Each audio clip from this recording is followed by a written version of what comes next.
Sakamoto Days episode 4 is out now.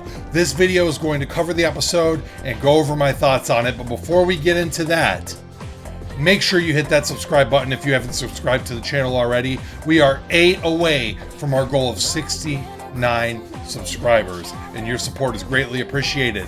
Also, if you like the video, make sure you smash that like button to help push the video in the algorithm.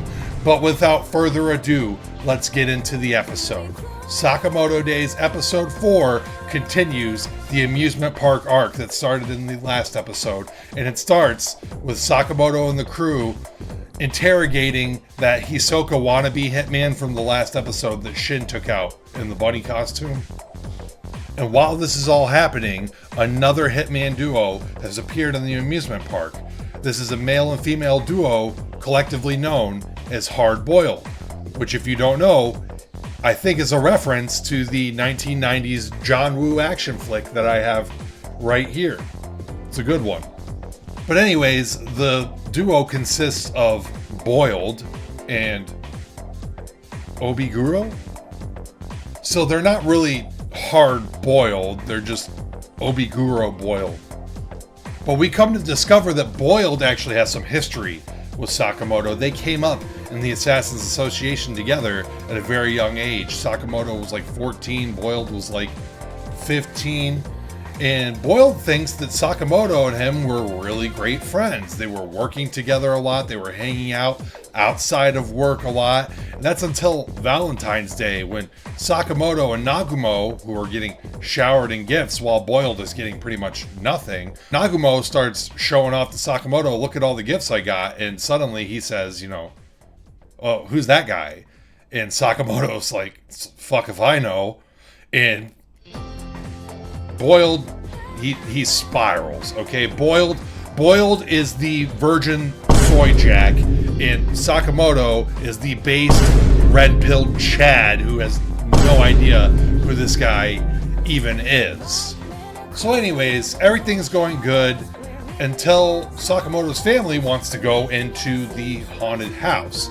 And the amusement park, it's really not the best place to carry out a hit out in the wide open in the broad daylight, but the haunted house, that's like the perfect spot to carry out a hit. It's dark, it's cramped, it's disorienting, there's a lot of places for a hitman to hide, and that's exactly what Hard Boiled's plan is.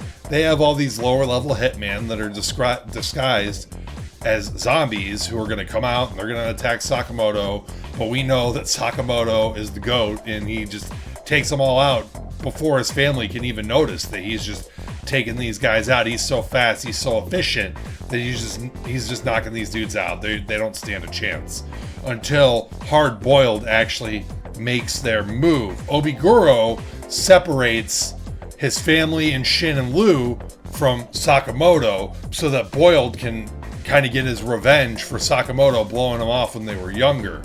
And this fight is probably the best fight that's happened in the series so far, and it's not over yet, but Boiled actually is pretty tough, and he's kind of kicking Sakamoto's ass for most of their fight in this episode. He has these like exploding bouncy ball things that he shoots out of his left hand, and I believe it's his right hand has this glove with like this exploding contraption on it where he can use the momentum from the explosions that come from it to punch even harder. So he's kind of beating the shit out of Sakamoto here, while Obiguro is facing Lu and Shin. And Obiguro's kind of got like this weird like torture porn thrill seeker kind of fetish thing where she ties Shin up, and to have Lu fight her more seriously, otherwise Shin's gonna get chopped up with a chainsaw. I don't know. Meanwhile, Sakamoto getting his ass beat until finally he decides to get serious, and he says, okay, I remember who you are, and I remember how your techniques work.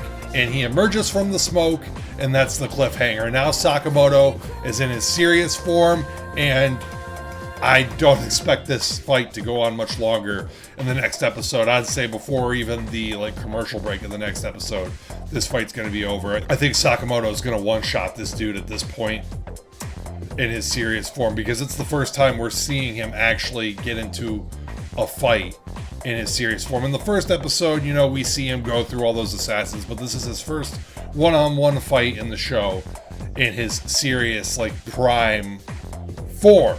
So, what did I think of the episode? And I gotta say, I think that this was probably the best episode of Sakamoto Days yet. It's got the most interesting antagonists, and it has the most challenging fight for Sakamoto yet.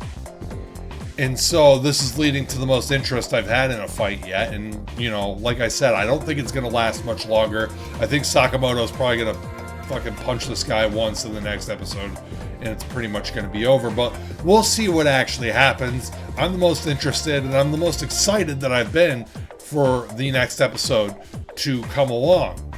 And with that said, I'm actually hoping that this episode will bring a little bit more interest to this anime, because I've got to be honest, as I've been scrolling through Twitter the past couple of weeks, after the first couple episodes came out, I haven't really seen much discourse on Sakamoto Days, which is kind of disappointing to me, because I've been enjoying the anime, and maybe my Twitter feed, just my algorithm isn't working, so I'm not seeing all the discussion on Sakamoto Days. I kind of expected, some of the more mid-animation moments to be, I expected to at least be seeing those on Twitter, like people clowning, dunking on it, but I see content for a bunch of other anime, like Blue Lock, that I don't watch. Like, I've never watched a full episode of Blue Lock in my life, but when that last episode dropped with like that 2 minutes of great animation, everybody on my Twitter feed was talking about it. And every time that Jujutsu Kaisen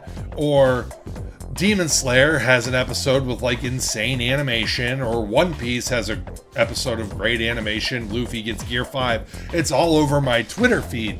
And I don't expect Sakamoto Days to get the hype that like Jujutsu Kaisen or Demon Slayer, or definitely not One Piece, gets. But the one common thread that I see in all these discussions is that the key focus is always the animation. And I think that's just so lame. Look, I get it. Incredible animation is cool, but I don't care about this fight scene from Fate Stay Night just because the animation is great. Why am I seeing this all the time? The animation in Sakamoto Days is fine, okay? It's definitely not Demon Slayer or JJK level, but it's decent enough during the fight scenes, and the manga is so hyped. So where's the discussion? Nobody cares about this show just because the animation isn't going into the Sakura Hall of Fame? That's disappointing, because I think this is a fun show. No, it's not God's gift to anime or anything, but it's fun. As the story continues, and as we get into more serious arcs and introduce more cool hitmen, hopefully we can start seeing Sakamoto Days enter the community discourse a little bit more. Hey, who knows? Maybe they could pull a Blue Lock and drop 2 to 3 minutes of great animation in the season finale, and then suddenly people will be talking about it all over the place. Either way, hopefully there'll be more interest in the weeks to come. But anyways, that was my thoughts on Sakamoto Days episode 4. I thought it was the best episode in the series so far, and I'm really excited to see where it keeps going. I'm really excited to see more of these badass hitmen as they continue to pull up. I'm actually really excited to see this motherfucker right here. He's old, he has a katana, and he just seems really badass, so I'm excited to see what he can do. But what did you guys think of Sakamoto Days episode 4? How are you feeling about the series so far? And if you're a manga reader, tell me what you think of the series thus far. Let me know in the comments below, because I'm really interested to see what everybody thinks of this series right now. But other than that, I have another anime video that I've got kind of in the works right now. Hopefully that will be out within the next week. I know I've been kind of just covering Sakamoto Days, but I want to cover more anime on this channel, and I have something I want to discuss. Hopefully we'll be seeing that pretty soon. But until then, I'll see you guys in the next video. Thanks.